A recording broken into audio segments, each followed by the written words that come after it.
Hi, I just wanted to come on here and explain how you know that you're in your dark feminine energy. So, regarding the twin flame connection and the soul blueprint, the yin yang system is the blueprint of the twin flames. The divine feminine energy is the dark side of the yin yang system, the black side.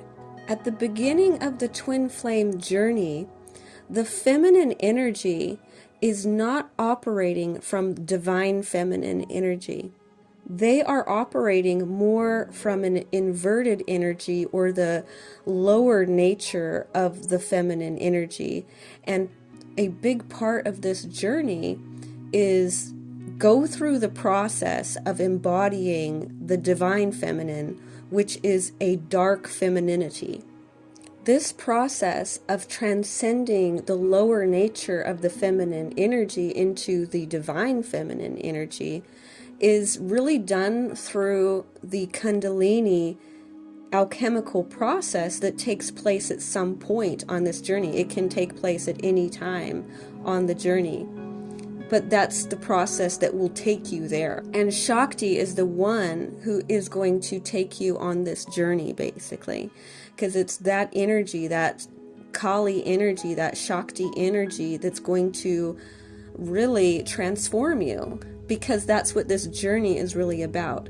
So again, oftentimes in the beginning of the twin flame journey, the feminine, like I said, is operating from the lower nature of the feminine energy. They are not in their power yet, and oftentimes are operating from an inverted masculine energy. So the energy is imbalanced, okay, in this dynamic. Because twins have not been together for so long, there is a balancing that needs to take place. And so there is an imbalance. And the feminine energy is often, instead of being in that magnetic energy that pulls and draws to it, it will be pushing out, and rather than attracting, it will be chasing, which is the masculine energy. So that's where we have the imbalance. And so you will be taken on a journey into stepping into your dark feminine energy, which is the dark side of the yin yang. That is the feminine energy. And so, this is something that takes time. It's not something that, it happens overnight, that all of a sudden you're in your dark feminine energy. So you have to allow this journey to unfold for you as you begin to step into this energy more and more. Because dark femininity is very powerful. It's very alluring. And this dark femininity, it's about reclaiming your power and embracing your own darkness and using it as a source of strength. Dark femininity is a radical act of defiance. So embracing your dark femininity can be very liberating, and it can be a very empowering experience. It will allow you to explore and express your own unique identity, because that's what this is about. Each feminine, as they step into their divine feminine, is very unique. You have a unique energy about you, and you need to, at some point, be really comfortable with expressing that uniqueness. And this embracing of your dark feminine energy is a radical act of self-love and self-acceptance. So how you know that you are really strongly, firmly in this dark feminine energy is that you, as a feminine, are in magnetic energy. You are in magnetic energy. Your energy is pulling like a magnet everything to you. As a divine feminine in their power, they have absolutely no desire whatsoever to reach out or to push out or to do any sort of active movements in the 3D or otherwise to their divine masculine. They stay put in their magnetic energy, and they draw and pull everything to them through this very powerful magnetism. So that's number one. You're not in this energy yet if you are still in the energy of wanting to reach out or even desiring to reach out. Because essentially when you're in dark feminine energy, you stay put. You couldn't reach out to your twin if you wanted to. There is no way that that feminine energy would allow you even to do so. You are at a standstill until your divine masculine steps into their power and actually has enough power and energy to come towards you. And another way that you can tell that you're strongly in this dark femininity is that you have a very high standard. Your standard is very high, and you have very strong boundaries. So these are key. You have high standards and you have boundaries, and you do not allow people to cross those boundaries. You are firmly rooted in your own strength, basically. You set the standard about how you expect to be treated. Anything that doesn't come with that energy just gets rejected. And another way that you know that you are firmly rooted in this dark feminine energy, you will be attracting a multitude of high quality masculine energies coming towards you. And you are in the energy of completely loving yourself. You are so confident in yourself. You have so much self-love for yourself, and you only take the best. So basically the strongest one wins. So they have to match your energy. They have to come in with the right energy. They have to be matching your standard. They have to be respecting your boundaries and all of this. The divine feminine in her power is confident, knows her worth, sets the standard, and is only attracted to masculines that come in with consistent energy. That's the key. Consistency. That's what they're looking for. They're looking for consistent energy. And anything that's wishy-washy, anything that's hot and cold, is not attractive to a divine feminine. That's the energy that gets rejected. You either come in hot, stay hot, like the sun, like the masculine energy does, and moves things forward consistently, or you get dropped. You get dropped by the divine feminine really quick because it's not attractive to the divine feminine in their dark feminine power.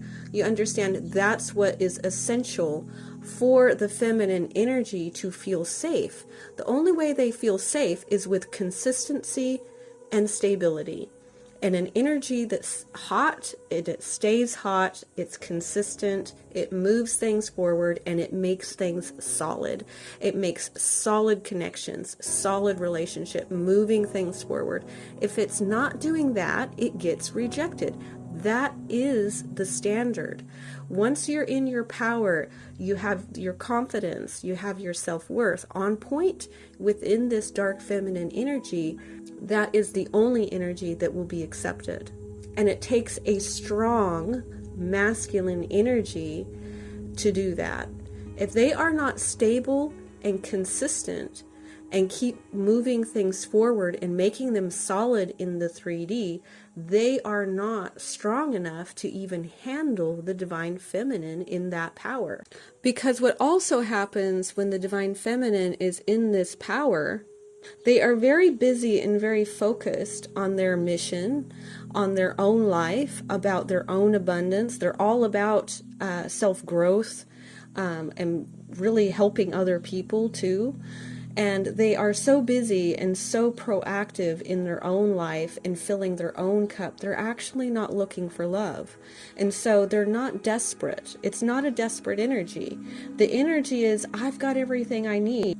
What is the value in connecting with you? If they can't come in and add value to your life, well, you don't even have time for anything that is less than that.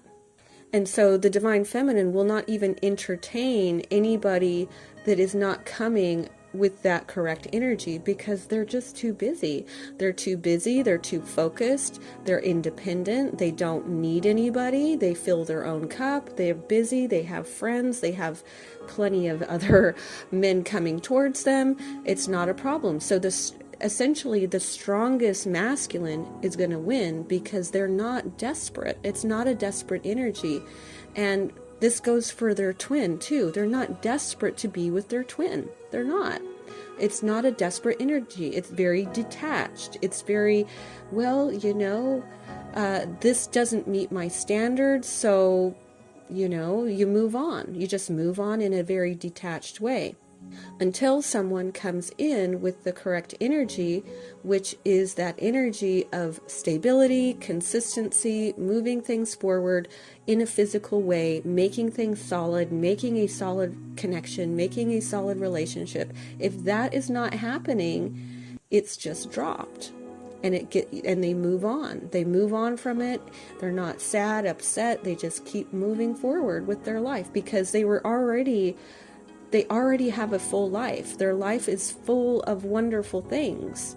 They have filled their own cup. They have self-love. They don't need love from the outside. They generate their own love from the inside, and that's what's radiating out, and that's why there are so many coming towards them to begin with. And the best way to visually explain what this is like is really the egg and the sperm. So this whole process of the egg and what happens when, there is conception, basically, this is what it looks like, okay? This is the journey right here, when you have fully stepped into your dark femininity. So the egg does not go chasing after the sperm. The egg stays put. It has a particular magnetism that draws the sperm to it. The sperm know where to go. They know what they're doing. So the egg stays put, strongly rooted in its magnetism, drawing the sperm to it. And what happens? There's only one egg, but there's all of these sperms that come racing towards the egg. What happens is that only the strongest sperm will be able to penetrate into the egg and create conception, which then creates a baby. And all the others don't make it. So essentially that is a lot like what it's like when you reach that dark femininity. You're in that energy where you don't go looking for love. Your cup is full. Your cup is full with self-love and it's overflowing. And then all these other masculines are very drawn to the divine feminine in this dark feminine energy. Because once you are fully rooted in your self-love and your self-acceptance by releasing all of the negative limiting beliefs, you become very appealing. You have a certain vibration that is radiating out that is very alluring to other masculines. And this is very powerful. You don't have to go looking for it. You stay put, and your vibration of this self-love, this self-acceptance of yourself, once you have dropped all those limiting beliefs, is very, very attractive. You're in that magnetic energy. And what this means for the divine masculine on this journey is that they now have competition. Remember, the divine masculine is really supposed to be protecting and being a covering for his feminine energy. So oftentimes I talk about how the divine masculine is the powerhouse, he's the protector, he's the covering energy. But the divine feminine, on the other hand, is the precious jewel, the precious gift. And that is exactly what the divine masculine is supposed to be protecting. Because the divine feminine is the gift for the divine masculine. They are the precious gift that was given to them. The divine feminine is this very beautiful, sexy, sexual, lovely energy. This is the soulful energy for the divine masculine. This was a precious gift that was given to the divine masculine. The divine masculine is meant to adore and protect their divine feminine energy. But what happens on this journey is that the divine feminine steps into their power first. That's how this dynamic works. So the divine feminine rises into this dark femininity, this confidence, this self-love, this magnetic energy, this beautiful energy, this very powerful energy. It's very alluring, very sexy, very sensual energy. And this attracts other masculines to her. Now, the divine masculine, on the other hand, is still in their mortality and have not stepped into their divine masculine energy, which is very powerful energy. So what happens is that there becomes a threat of all these other high vibrational masculines that will start to come in. So it is actually this threat of these other masculines wanting to basically take his feminine energy, because that's his feminine energy. This can be a trigger for the divine masculine to actually step into their power. Twin flames were created together to be a divine pair, and you perfectly align vibrationally. You are a perfect match. There's nobody that could ever possibly replace you. And so the divine masculine can go and search the entire universe for all of eternity, but will never find another vibrational match to your extent. They might find a close match, but they will never find a perfect match like you, because you were created for each other. This can at times be a trigger for the divine masculine to realize that they're losing literally themselves. That's literally their energy. That's the energy that they are actually supposed to be protecting. The energy that is their gift. That is their precious gift that was given to them. And they are, if they don't fight for it, they're going to lose it.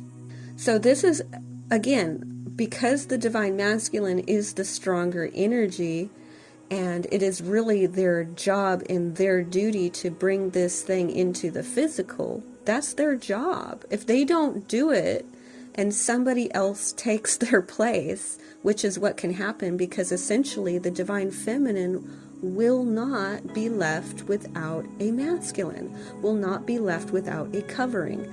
They need it. The divine feminine needs a protector, needs a covering, even if it's not their own masculine.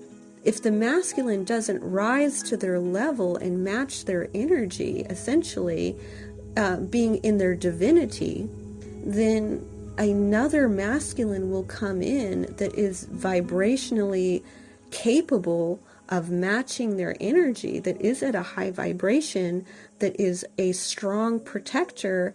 A strong masculine will come in and cover her and protect her and adore her, and will, do all the things that her divine masculine was meant to do. So this still can take some time. It is still the destiny of twin flames to be together, but this can definitely take time. And on this journey, another masculine can come in and take the place of the divine masculine for a time. So you often see this within the twin flame community, where the divine feminine moves on with someone else. This does happen. Does this mean it's the end of the twin flame connection? No, because you can never end it. You can never end the twin flame connection. They will always be your twin flame. You can't replace your twin flame. And essentially, the divine will push the masculine into their divinity at some point. It will happen. It is your destiny to both be in your divinity and to both be physically together, for them to physically have the strength and energetically have the strength to pull this thing into the physical. But until that happens, one's divine feminine is in her dark femininity. Like I'm saying, she will magnetize in other high vibrational masculines to cover her and protect her, adore her, love her for a time. And this is very, very common and very, very much a part of this journey. Divine Feminine, in her dark femininity, does not wait for their masculine to rise to that energy. They set the standard, and once that standard is met by someone who comes in with a high vibration, well, they win for a time until the Divine Masculine has the strength to come in, basically bring this thing into the 3D. So this is what it can look like once you get to this point of the journey. But, again, people, that's why oftentimes, like I was saying, in the twin flame community, you see, the twin moving on. Usually the Divine Feminine moves on because, well, you can't wait for your Divine Masculine to step into their power. That's not what dark feminine energy does. They don't wait. They just don't. They don't wait. And if another suitor comes in with the correct energy, then they accept. They accept when the energy is right. It is a journey for the Divine Feminine to slowly step into that power. And it's good to know, once you get firmly rooted and really strong in that dark feminine energy, what it's like, what to expect. So if you're still in the energy of desiring even to push out at your twin, at your masculine, you're not in this energy yet. If you're still in the energy of waiting, you're not in this energy yet. If you're not in the energy of attracting a multitude of other high vibrational masculines, you're not in this energy yet. Those are the things to look out for. You will get pushed to it. So I hope that's helpful for those who it's meant for. And I thank you very much for listening, and I will talk to you later. Bye.